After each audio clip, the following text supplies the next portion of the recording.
درانو کتونکو السلام علیکم. زه محمد سلمان همدرد د حق غږ پښتو چینل خبري لنډیز کې ستاسو قربا اوس تاسو پام را اړوم د مهمو خبرونو لنډیز.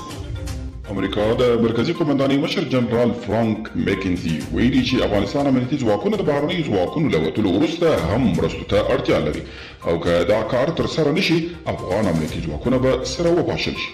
د لیبیا په سواحلو کې د پناه غوښتونکو یوه ډکه ربړي بیړۍ ډوبه شوې ده.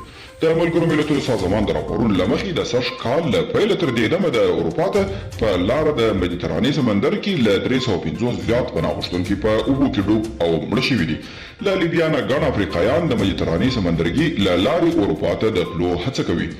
زابل کې یوې ترافیکي پیښې 14 کسان مړه کړي. د ننګرهار واډي ضیاء الحق امیر خیل په خپل فیسبوک لیکلي چې د کابل کندهار په لویه لار له ترافیکي پیښې کې وژل شوي ټول د ننګرهار د پیچرګرام ولسوالۍ اوسېدونکي وو.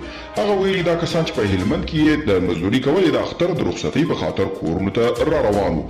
او د امریکا د دفاع وزارت یو چارواکي ویلي چې پوځ یې له افغانستان څخه د خپلو تجهیزاتو او وسایلو په لیږدولو او د خدماتو له ځایي شرکتونو سره د خپلو قراردادونو د ختمولو لړۍ پیل کړې ده.